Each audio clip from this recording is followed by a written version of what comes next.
जय भोलेनाथ। भगवान शिव की कृपा सदा सर्वदा आप पर बनी रहे। आज से रोजाना पूरे सावन मास हम आपके लिए लाएंगे शिव पुराण में वर्णित भगवान शिव की कथाएं। तो चलिए आज की कथा शुरू करते हैं। ब्रह्मा जी बोले, नारद, स्वर्ग में सब देवता मिलकर ये सलाह करने लगे कि किस प्रकार भगवान रुद्र काम से सम्मोहित हो सकते हैं। शिव जी किस प्रकार पार्वती जी का पानी ग्रहण करेंगे। यह सब सोचकर देवराज इंद्र ने कामदेव को याद किया। कामदेव तुरंत ही वहां पहुंच गए। तब इंद्र ने कामदेव से कहा कि हे मित्र, मुझ पर बहुत बड़ा संकट आ गया है। मेरे उस संकट का निवारण सिर्फ तुम ही कर सकते हो। हे काम, जिस प्रकार वीर की परीक्षा रणभूमि में स्त्रियों के कुल की परीक्षा पति के असमर्थ हो जाने पर होती है, उसी प्रकार एक सच्चे मित्र की परीक्षा विपत्ति काल में ही होती है। इस समय मैं बहुत बड़ी मुसीबत में फंसा हुआ हूँ और इस विपत्ति से केवल आप ही मुझे बचा सकते हो। यह कार्य देव हित के लिए है, इसमें कोई संशय नहीं है। देवराज इंद्र की बातें सुनकर कामदेव मुस्कुराए और बोले कि देवराज, इस संसार में कौन मित्र है, कौन शत्रु, ये तो वाकई देखने की वस्तु है। देवराज, मैं आपका मित्र हूँ और आपकी सहायता की पूरी कोशिश अवश्य करूँगा। इंद्रदेव, जिसने आपके पद और राज्य को छीनकर आपको परेशान किया है, मैं उसे दंड देने के लिए आपकी हर संभव मदद अवश्य करूंगा। इसीलिए जो कार्य मेरे योग्य है मुझे अवश्य बताइए। कामदेव के इस कथन को सुनकर इंद्रदेव बहुत प्रसन्न हुए और उनसे बोले कि हे तात, मैं जो कार्य करना चाहता हूँ उसे सिर्फ आप ही पूरा कर सकते हैं। आपके अतिरिक्त कोई भी उस काम को करने के विषय में सोच भी नहीं सकता। तारक नाम का एक प्रसिद्ध दैत्य है। तारक ने ब्रह्मा जी की घोर तपस्या करके वरदान प्राप्त किया है, जिससे तारक अजय हो गया है। अब वह पूर्णतः निश्चित होकर पूरे संसार को कष्ट दे रहा है। वह धर्म का नाश करने को आतुर है। उसने सभी देवी देवताओं को और ऋषि मुनियों को दुखी कर रखा है। हम देवताओं ने उससे युद्ध किया, परंतु उस पर कोई अस्त्र शस्त्रों का प्रभाव नहीं पड़ता।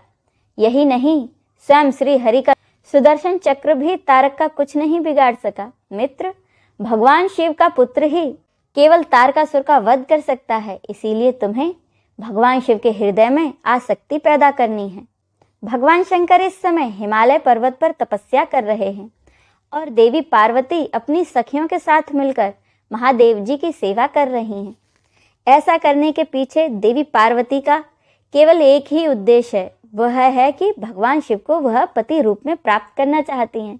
लेकिन शिव तो परम योगी हैं, उनका मन सदैव ही उनके वश में है। हे कामदेव, आप कुछ ऐसा उपाय करें कि भगवान शंकर के हृदय में पार्वती का निवास हो जाए और वे उन्हें अपनी पत्नी बना लें और उनका पानी ग्रहण कर लें।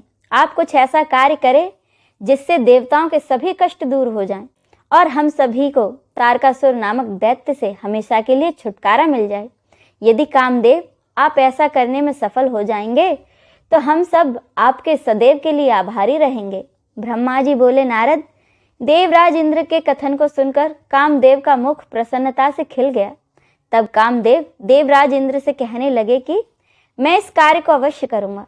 इंद्रदेव को कार्य करने का आश्वासन देकर कामदेव अपनी पत्नी रति और वसंत को अपने साथ लेकर हिमालय पर्वत पर चल दिए, जहां भगवान भोलेनाथ तपस्या कर रहे थे।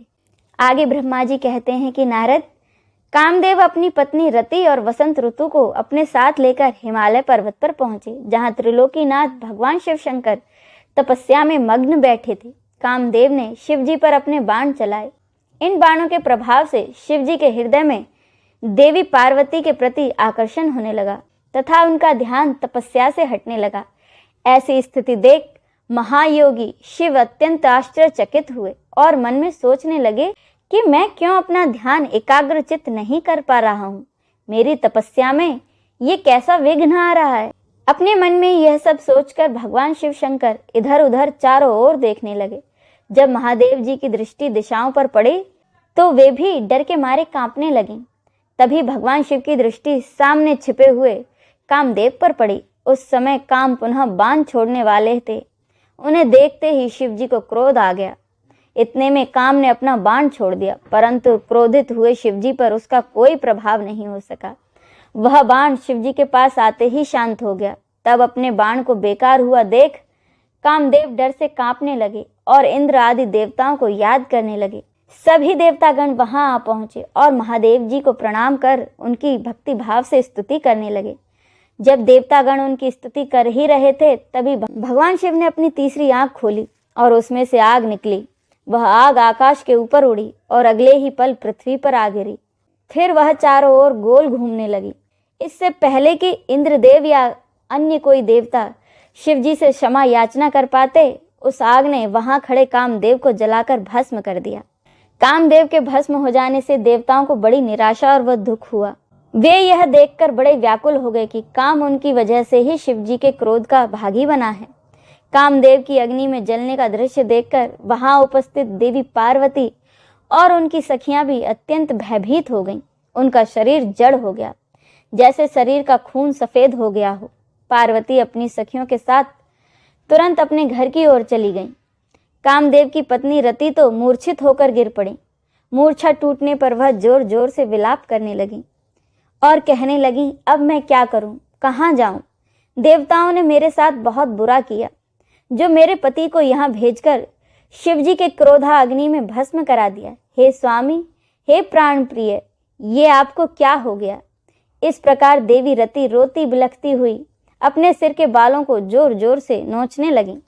उनके करुण क्रदन को सुनकर समस्त चराचर जीव अत्यंत दुखी हो गए। तत्पश्चात इंद्र आदि देवता वहां देवी रति को धैर्य देते हुए उन्हें समझाने लगे। देवता बोले, हे देवी, आप अपने पति कामदेव की शरीर की भस्म का थोड़ा सा अंश अपने पास रख लो और अनावश्यक भय से मुक्त हो जाओ। त्रिलोकीनाथ करुणा निधान शिवजी अवश्य ही कामदेव को पुनः जीवित कर देंगे। तब तुम्हें पुनः कामदेव की प्राप्ति हो जाएगी। वैसे भी संसार में सब कुछ पूर्व निश्चित कर्मों के अनुसार ही होता है, इसीलिए आप दुख को त्याग दें। भगवान शिव अवश्य ही आप पर कृपा करेंगे। इस प्रकार देवी रति को अनेक आश्वासन देकर सभी देवता शिवजी के पास गए और उन्हें प्रणाम करते हुए कहने लगे कि हे भक्त वत्सल, हे त्रिलोकीनाथ भगवान, आप कामदेव के ऊपर किए गए अपने क्रोध पर पुनः विचार अवश्य करिए। कामदेव यह कार्य अपने लिए नहीं कर रहे थे, इसमें उनका निजी स्वार्थ कतई नहीं था। हे भगवान, हम सभी तारकासुर के सताए हुए थे। उसने हमारा राज्य छीनकर हमें स्वर्ग से निकाल दिया था, इसीलिए तारकासुर का विनाश करने के लिए ही कामदेव ने यह कार्य किया था। आप कृपा करके अपने क्रोध को शांत करें और रोती बिलखती कामदेव की पत्नी रति को समझाने की कृपा करें, उसे सांत्वना दें, अन्यथा हम यही समझेंगे कि आप हम सभी देवताओं और मनुष्यों का संहार करना चाहते हैं। हे प्रभु, कृपा कर रति का शोक दूर करें। तब सदाशिव बोले, हे देवगणों, हे ऋषियों, मेरे क्रोध के कारण मैंने कामदेव को अपने तीसरे नेत्र से भस्म कर दिया है। जो कुछ हो गया है उसको अब बदला नहीं जा सकता, परंतु कामदेव का पुनर्जन्म अवश्य होगा। जब भगवान श्री हरि विष्णु श्री कृष्ण अवतार लेंगे और रुक्मणी को अपनी पत्नी के रूप में स्वीकारेंगे, तब देवी रुक्मणी के गर्भ से श्री कृष्ण के पुत्र के रूप में कामदेव जन्म लेंगे। उस समय कामदेव प्रद्युम्न नाम से जाने जाएंगे। प्रद्युम्न के जन्म के तुरंत बाद ही शंबर नाम का असुर उसका अपहरण कर लेगा और उसे समुद्र में फेंक देगा। रति, तब तक तुम्हें शंबर के नगर में ही निवास करना होगा। वहीं पर तुम्हें अपने पति कामदेव प्रद्युम्न के रूप में प्राप्त होंगे। वहीं पर प्रद्युम्न के द्वारा शंबरासुर का वध होगा।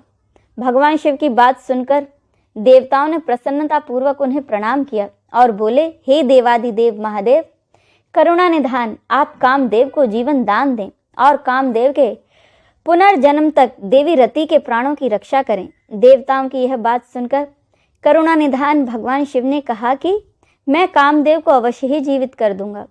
वह मेरा गण होकर आनंद पूर्वक जीवन व्यतीत करेगा। अब तुम सब निश्चिंत होकर अपने अपने धाम को जाओ। ऐसा कहकर महादेव जी भी वहां से अंतर्धान हो गए। उनके कहे वचनों से देवताओं की सभी शंकाएं दूर हो गईं। इसके बाद देवताओं ने कामदेव की पत्नी रति को अनेकों आश्वासन दिए और फिर अपने धाम को चले गए।